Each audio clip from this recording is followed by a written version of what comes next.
दिबांग, आप कुछ कहना चाह रहे हैं? तस्वीरें हम दिखा रहे हैं। हमने जानबूझकर अमित से पूछा कि क्या कुछ ऐसे लोग हैं जिन्हें यकीन ना हो, लेकिन अभी तक जितनी तस्वीरों में आपने देखे सबके सब यकीन करते हैं कि वहां सोना निकलेगा। अमित, वहां बहुत सारे विदेशी पत्रकार भी हैं। हमने कुछ तस्वीरें देखी, विदेशी पत्रकार, कैमरामैन, रिपोर्टर, फोटोग्राफर भी मौजूद हैं। जरा मीडिया का जो जमावड़ा है वहां की तस्वीरें आप दिखाएं, किस तरह से लोग मीडिया वालों के बीच किस तरह की प्रतिक्रिया है, क्या मान रहे हैं? सब के सब पीपली लाइव पार्ट 2 का हिस्सा बनने जा रहे हैं। अमित,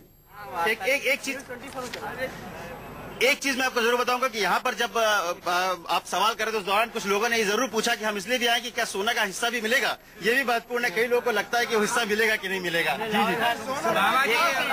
एक टन सोना जो है देखिए, कुछ लोग ऐसे भी है जो कह रहे हैं इसका विकास होना चाहिए। जो लोग कह रहे हैं कि सोना नहीं चाहिए, विकास चाहिए। खैर, ये बहुत बड़ा विषय है। यहाँ पे अलग अलग तरह की बातें मैं आपको दिखाऊंगा। मीडिया का जमावड़ा ये भी बहुत दिलचस्प है, क्योंकि पिछले 4-5 दिन से यहाँ का जो माहौल है वो लगातार, आप देखिए, ओबी वैन्स लगातार खड़े हैं। ओबी वैन वाले जो हैं उनसे जब बात हुई तो वो कह रहे हैं कि लगातार 4 दिन से हम हिले तक नहीं है, तो सारी चीजें यही करनी पड़ रही है। रात को सोना भी उन्हें यही पड़ रहा है। आप देखिए, ट्राइपॉड सारे लगे पड़े हैं। रिपोर्टर्स जो हैं वो थोड़े वहां पर चले गए, सब जहां चलिए अधिकारी। अमित, हम आपके पास वापस लौटेंगे। अमित, बहुत सारे अफसर भी वहां पहुंच गए हैं।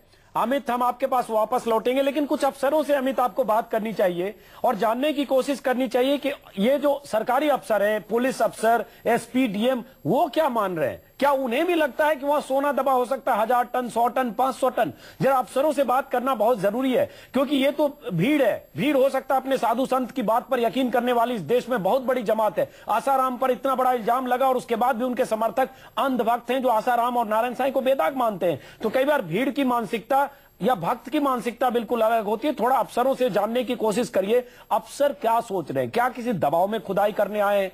क्या कोई और बात है? क्यों अफसरों ने माना और सोचा और एएसआई के अधिकारी क्यों पहुंचे? क्यों सपनों का पीछा करते हुए खजाने की तलाश में वहां तक पहुंचे? ये समझना चाहेंगे। आप नजर रखिए। दिबांग, आपने तस्वीरें देखी, आपकी प्रतिक्रिया। देखिए अजीत, मुझे ये जो लग रहा है, ये जो आप सवाल पूछ रहे हैं लोगों से कि क्या ऐसा कोई है जो ये मानता है कि सोना नहीं निकलेगा, तो वो आदमी आपको वहां मिलने नहीं वाला है। क्योंकि अगर जिसको लग रहा है वहां सोना निकलेगा ही नहीं, सब ये फालतू का खेल है, तो वो अपने काम में लगा हुआ है। वो वहां कोई फालतू का खेल देखने आएगा नहीं, मुझे लगता है ऐसा। दूसरी, मुझको ये लगता है कि वो लोग हैं जो चाहते हैं कि वहां सोना निकले। एक जो पूछना चाहिए वहां संवाददाता को कि आखिर ये लोग करते क्या है, क्या काम करते हैं।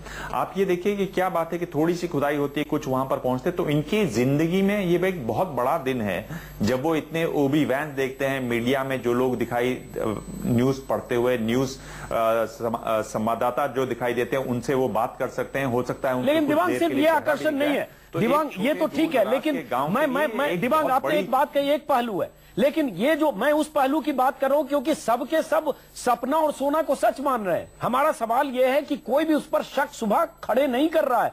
कोई भी वैज्ञानिक आधार पर किसी चीज को समझने, सुनने और मानने को तैयार नहीं। ये बड़ा सवाल है दिबांग। एक बार फिर आपने जो सवाल पूछा वही मैं पूछूंगा अमित से। जिस तरह के लोग अमित हैं, किस तरह के लोग हैं? क्या गांव के लोग हैं, खेती किसानी करने वाले लोग हैं? खबर यह भी आई 2 दिन पहले कि अलग अलग शहरों से लोग जो दिल्ली और मुंबई में रहते थे, कुछ ऐसे नौजवान भी वहां पहुंच गए कि यहां सोना निकलेगा, दिल्ली मुंबई में नौकरी करने की क्या जरूरत है। वहां मौजूद किस तरह के लोग हैं जिन्हें यकीन है कि यहां खजाना निकलने ही वाला है?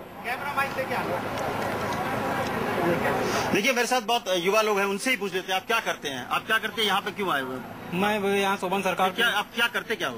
अमित, एक मिनट रोक रहा हूँ, इसमें दर्शकों को बता दूं, इस तरह के लोग नहीं है, किसान नहीं है के या 2100 साल के इतिहास में सबसे बड़े खजाने की तलाश शुरू हो गई है। सपने में दिखा जो खजाना, उसकी तलाश शुरू हुई डोंडिया खेड़ा में। डीएम ने पहला फावड़ा लगाकर खुदाई शुरू कर दी है। एएसआई के अधिकारियों ने खुदाई शुरू कर दी है।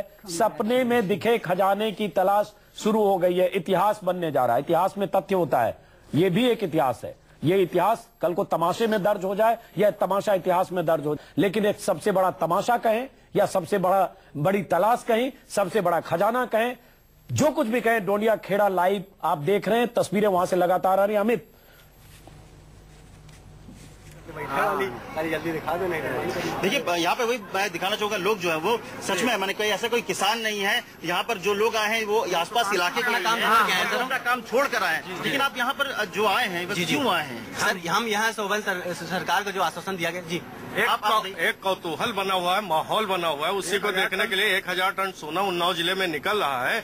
मेरे हिसाब से प्रदेश सरकार और सेंट्रल गवर्नमेंट को भी कम से कम 25 से 50% उन्नाव जिले के विकास। अभी हमारे आप बताइए, आप यहाँ पे कहाँ से आए हो? हम हैं बेटा भवानी से, पूर्व प्रधान हरिओम पांडे।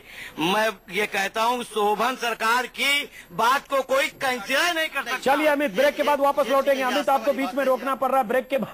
ब्रेक के बाद वापस लौटेंगे। आपको बता दें, डीएम और एसपी, एक आईपीएस अफसर, एक आईएएस अफसर, दोनों ने फावड़ा चलाकर खुदाई की शुरुआत कर दी है। डीएम और एसपी वहां मौजूद हैं और बहुत सारे अफसर मौजूद हैं और खुदाई की शुरुआत हो गई है।